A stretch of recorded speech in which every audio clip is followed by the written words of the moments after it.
सो hi everyone, आप सभी लोगों का मेरे यूट्यूब चैनल पे बहुत बहुत स्वागत है। आज की वीडियो में आपको यूज सिखाने वाला हूँ, वो है यूज ऑफ मे। तो यूज ऑफ मे जो है वो बिल्कुल सिमिलर यूज है यूज ऑफ कैन के। तो कैन का यूज मैं ऑलरेडी बता चुका हूँ और आपने आई होप कि वो वीडियो भी देखी होगी। तो कैन की यूज में और मे की यूज में क्या डिफरेंस है, क्या सिमिलरिटीज है, वो हम बात करेंगे आज की वीडियो के अंदर। तो सबसे पहले मैं आपको बता दूं कि कैन का यूज और जो मे का यूज है, इसमें सिर्फ सिमिलरिटी एक चीज की है, वो है इसकी पहचान की। यानी कि कैन और मे दोनों एक मॉडल है, ठीक है। अब पहचान की बात करें हिंदी की, तो दोनों की पहचान बिल्कुल सेम होती है। दोनों की जो सेंटेंस का जो एंड होता है उसमें हमेशा सकता है, सकती है, सकते, कुछ इस तरीके से ही सेंटेंस एंड होता है, ठीक है। अब बात करें हम इसमें डिफरेंस की, तो डिफरेंस बहुत बड़ा है। कैन एज अ कैजुअल आप स्पीकिंग में यूज कर सकते हैं, कैजुअल वे में आप यूज कर सकते हैं। कैजुअल का मतलब होता है थोड़ा सा इनफॉर्मल वे। यानी कैन आप तभी यूज कर सकते हैं जब आप किसी को अच्छे से जानते हो। लाइक फॉर एग्जांपल, आप अपने फ्रेंड से बात कर रहे हैं या फिर आप किसी नोनिंग ऐसे पर्सन जिसको आप जानते हो, नोइंग पर्सन से बात कर रहे हो, ठीक है, तो वहां पर आप हमेशा कैन का यूज करोगे। But in some cases, for example कि आप किसी अननोन पर्सन से बात कर रहे हो, सो इन दैट केस आपको मे का यूज करना होता है, राइट। क्योंकि अननोन पर्सन है तो हम हिंदी में किसी अननोन पर्सन से थोड़ा रिस्पेक्टफुली बात करते हैं ना। तो in the same way English में जब आप बात करोगे तो उस केस में भी आप किसी अननोन से बात करोगे या फिर सीनियर पर्सन से बात करोगे तो थोड़ा रिस्पेक्टफुली बात करते हैं। तो एट दैट टाइम आप मे का यूज करेंगे, ठीक है। तो ये तो था इन दोनों में डिफरेंस। अब यूज कैसे होगा इसका, वो हम आज की इस वीडियो के अंदर डिस्कस करेंगे। चलिए वीडियो की शुरुआत करते हैं। तो देखो, सबसे पहले इसका रूल बताऊं तो आपने बहुत सारी जगह पर मे का यूज देखा होगा।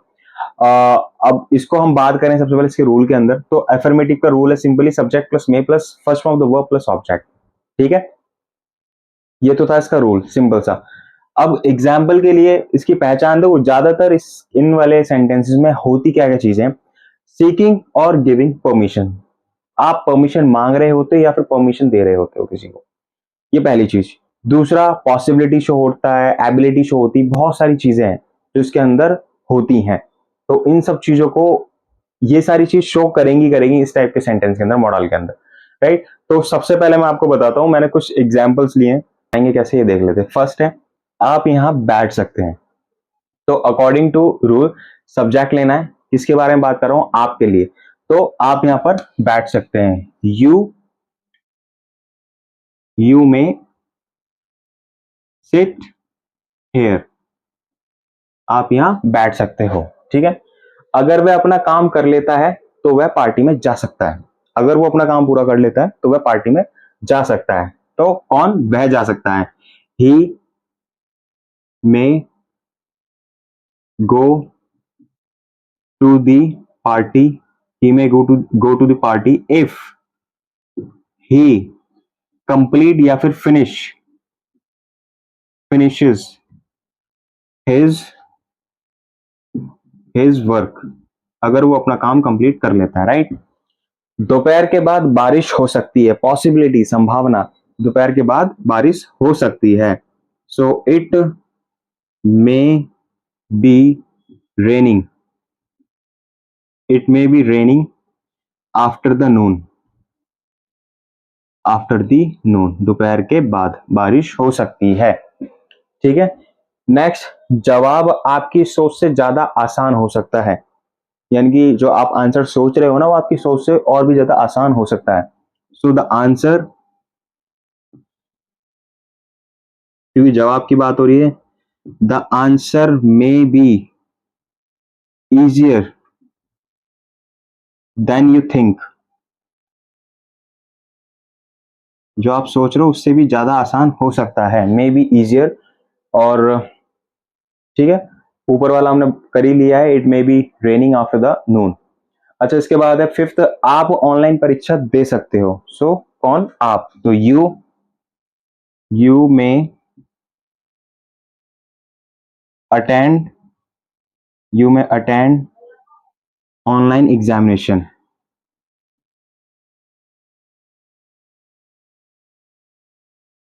यू में अटेंड ऑनलाइन एग्जामिनेशन, या फिर यू में अटेंड द एग्जाम ऑनलाइन, कुछ इस तरीके से भी आप बना सकते थे, ठीक है। इस काम के होने के बाद वह ब्रेक ले सकता है, ये काम कंप्लीट हो जाए उसके बाद ब्रेक ले सकता है, कौन, वह। तो he may take the break, take the break, sorry, take the break, he may take the break after completion, after completion this work, this, and यहां पर हम लिख लेते हैं work, after completion this work, इस काम के पूरा होने के बाद वह ब्रेक ले सकता है। खराब मौसम के कारण विमान की उड़ान में देरी हो सकती है, या फिर फ्लाइट जो है वो फ्लाइट में देरी हो सकती है। तो विमान की उड़ान लिख लो, चाहे आप फ्लाइट लिख लो, फ्लाइट के लिए हिंदी में शब्द नहीं पता था मुझे, बेसिकली विमान बोलते हैं, तो मैंने विमान की उड़ान लिख दिया पूरा। खराब मौसम के कारण विमान की उड़ान में देरी हो सकती है, so the flight may be, the flight may B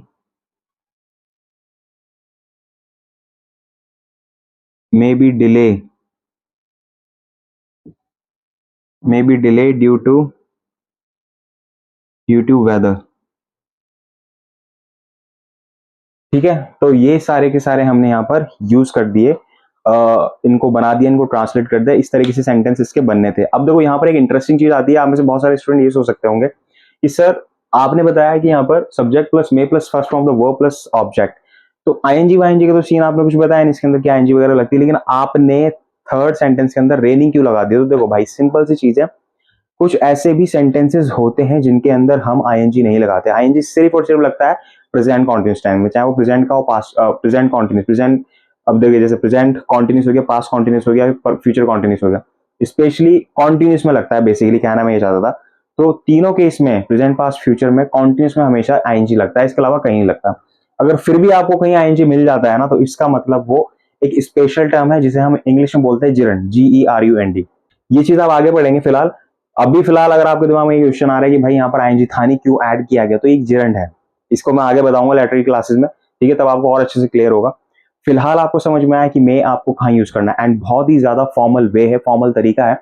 so from now on if you go somewhere and if you found some stranger, so you may use this pattern, right? So you can talk with them in the same pattern, which is polite.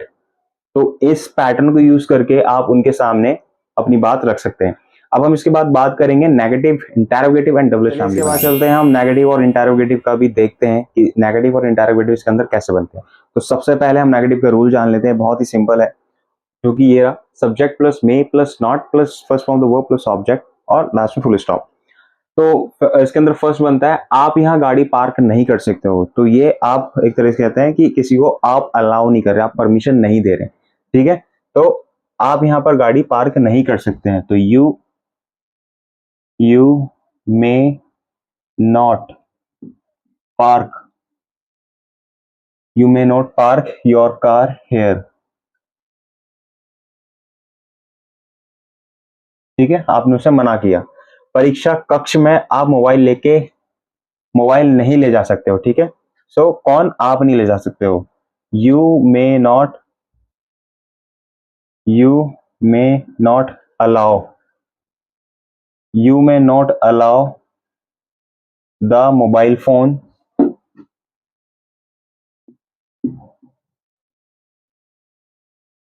In exam hall, ठीक है। ये मैंने एक दूसरे तरीके से बनाया, बाकी एग्जैक्टली वर्ड टू वर्ड बनाओगे, परीक्षा कक्ष में आप मोबाइल लेकर नहीं ले जा सकते या मोबाइल नहीं ले जा सकते, ठीक है। सो यू मे नॉट, अब ले जाने के लिए बोलते हैं take, you may not take your mobile phone in exam hall, इस तरीके से लिख सकते थे आप, ठीक है। फिर है वे अंदर नहीं आ सकते, कौन? वे, दे मे नॉट कम इनसाइड, वे अंदर नहीं आ सकते हैं, ठीक है। अब ये तो था नेगेटिव, इस तरीके से आप नेगेटिव बनाने की प्रैक्टिस कर सकते हो। डबल इंटरोगेटिव की बात करें तो इसमें सिर्फ सब्जेक्ट और हेल्पिंग वर्ब यानी कि जो मॉडल है वो अपनी जगह को चेंज कर लेते हैं। मैं आगे आ गया, सब्जेक्ट पीछे चला गया, वर्ब की first form object plus last में यूज ऐड हो जाएगा क्वेश्चन मार्क। तो क्या मैं अंदर आ सकता हूं, बहुत ही ज्यादा कॉमन, बहुत ही ज्यादा यूजफुल सेंटेंस है जो हमें फर्स्ट क्लास से सिखा दिया जाता है स्कूल में, madam may I go to toilet, ठीक है, मे आई कम इन। तो ये वही वाला यूज है। तो क्या मैं अंदर आ सकता हूं? सिंपल सा है, कौन? मैं। तो मे आई कम इन। क्या मैं अंदर आ सकता हूं? मे आई कम इन। अब श्रीमान तो सर, मैडम तो मैडम। क्या तुम मुझे अपना पेन उधार दे सकते हो? तुम अपना पेन मुझे उधार दे सकते हो क्या? सो मे यू लैंड होता है उधार देना, बोरो होता है उधार मांगना।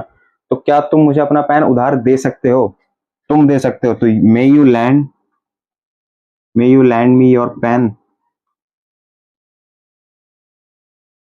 तो हम आज्ञा, परमिशन मांग रहे हैं उससे, क्या आप मुझे अपना पेन उधार दे सकते हैं? ठीक है। क्या मैं यहाँ कुछ देर बैठ सकता हूँ? मैं परमिशन मांग रहा हूँ, क्या मैं यहाँ थोड़ी देर बैठ सकता हूँ? So may I sit here for some time. क्या मैं यहाँ पर कुछ देर के लिए बैठ सकता हूँ क्या? तो समझ में आ रही चीज किस तरीके से हो रही है? नेगेटिव येरा, इंटेरोगेटिव येरा और अफर्मेटिव में आपको ऑलरेडी बता चुका हूं। तो ये सारे टर्म्स यूज करके आप मे का यूज बहुत अच्छे से कर सकते हैं। ठीक है। आप जब भी किसी से पोलाइटली बात करना चाहते हैं, यानी कि तमीज वाले फॉर्म में बात करना चाहते हैं, तो इन दैट केस आपको मे का यूज करना होगा। इस चीज का आप ध्यान रखें। और आपको इस चीज से बचना होगा कि आप हर जगह कैन यूज ना करें। राइट। अगर इस चीज को आप करेंगे तो आपकी इंग्लिश काफी ज्यादा इफेक्टिवली रहेगी। अब इसके बाद हम देखते हैं लास्ट में डब्ल्यूएच फैमिली के भी कुछ यूज, दो चार, और जिसका यूज करके आप लेटर आप प्रैक्टिस कर सकते हैं। इसके बाद लास्ट जो इसका यूज है डब्ल्यूएच फैमिली। डब्ल्यूएच फैमिली में भी बहुत ज्यादा यूज होता है मे का। कुछ स्पेशल इसके अंदर केसेस आएंगे जिसके बारे में बात करेंगे। देखो, मे के यूज के अंदर ज्यादातर जो यूज होता है वो आपका एफर्मेटिव होता है, या फिर इंटरोगेटिव होता है, या फिर डब्ल्यूएच फैमिली होता है। नेगेटिव बहुत कम यूज होता है।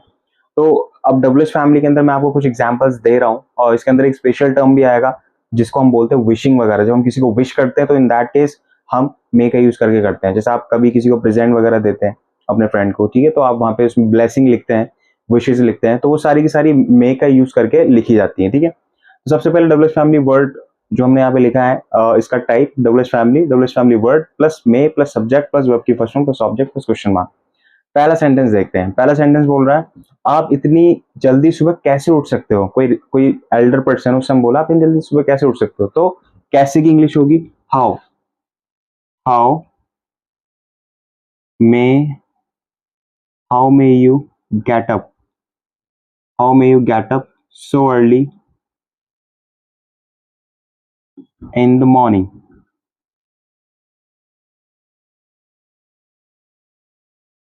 ठीक है। पहला, मुझे यहाँ नजदीकी में दवाई घर कहाँ मिल सकता है? मुझे, या फिर हम क्या है सिंपली वर्ड में, मुझे यहाँ नजदीक में कोई फार्मेसी कहाँ मिल सकती है? ठीक है। तो कहाँ के लिए सबसे पहले इंग्लिश आएगी? Where. Where may I get a nearest pharmacy. Where may I get a nearest pharmacy. मुझे यहाँ नजदीकी में दवाई घर कहाँ मिल सकता है? Where may I get a nearest pharmacy. Here लगा सकते हो बाद में, बाकी फार्मेसी तक भी लगा दो तब भी चल जाता है। ठीक है। इस शोर का कारण क्या हो सकता है? बहुत तेज शोर आ रहा है, बहुत अजीब सा शोर आ रहा है। तो क्या हो सकता है? डब्ल्यूएच फैमिली वर्ड है क्या? What may what may be causing what may be causing of this noise. इस शोर का क्या कारण हो सकता है? या what may be causing this noise. मैं आपकी किस प्रकार सहायता कर सकता हूं? कई बार सुना होगा आपने। ठीक है। किसी से हेल्प ऑफर करने के लिए, तो कैसे के लिए बोलते हैं? How how may I how may I help you. ठीक है। मैं आपकी कैसे मदद कर सकता हूं। अब देखिए आ जाता है विशिंग, विशेष के बारे में। या फिर हम क्या है, जब हम किसी को कुछ ग्रीटिंग्स वगैरह लिखते हैं, किस तरीके से? भगवान करे कि आपके सारे सपने सच हो। भगवान करे आप एक अच्छा खुशहाल जीवन व्यतीत करें। तो इस तरह की विशेष होती है जो हम देते हैं लोगों को। ठीक है। तो इनको हम किस तरीके से, भगवान आप पर कृपा करें, आशीर्वाद दें, तो इनको हम इंग्लिश में किस तरीके से बनाएंगे? इनको किस तरीके से लिखेंगे? अब वो बता रहा हूँ।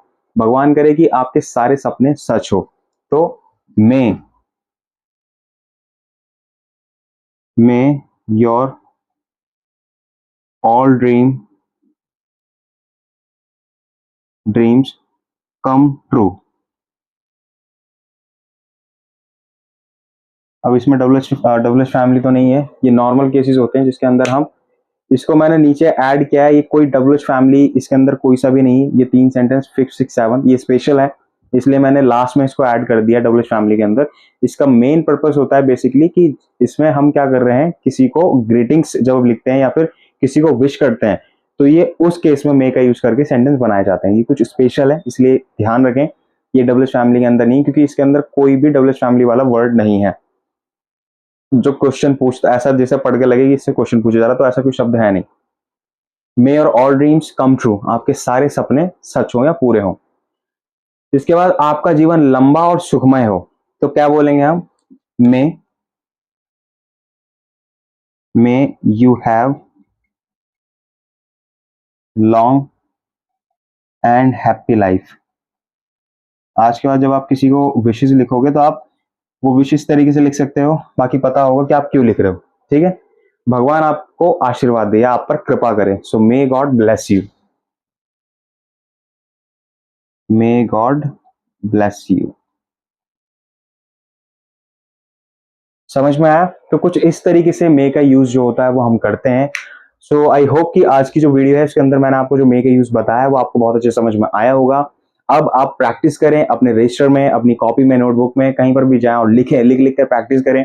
और वोकैबुलरी जितनी ज्यादा आप पढ़ सकते हैं उतनी ज्यादा पढ़ें, और उन सबको यूज करके तब आप मे का यूज करें। ठीक है, तो आपको पता चलेगा कि आप किस तरीके से मे का यूज और भी बहुत सारे तरीकों से कर सकते हैं। ठीक है, सो आज की इस वीडियो के अंदर मेरी तरफ से सिर्फ इतना ही था। उम्मीद करता हूँ वीडियो आपको पसंद आई होगी। वीडियो अगर पसंद आई है तो वीडियो को लाइक जरूर कर लेना, चैनल को सब्सक्राइब करना बिल्कुल मत भूलिएगा, क्योंकि यहाँ पर मैं आपको पूरा डिटेल में जो है आपकी इंग्लिश इंप्रूव कराने की पूरी मेरी तरफ से कोशिश रहेगी। सो मिलते हैं अपनी नेक्स्ट वीडियो में कुछ तरह की इंटरेस्टिंग एंड इन्फॉर्मेटिव वीडियोस के साथ। तब तक के लिए बने रहिए हमारे चैनल के साथ।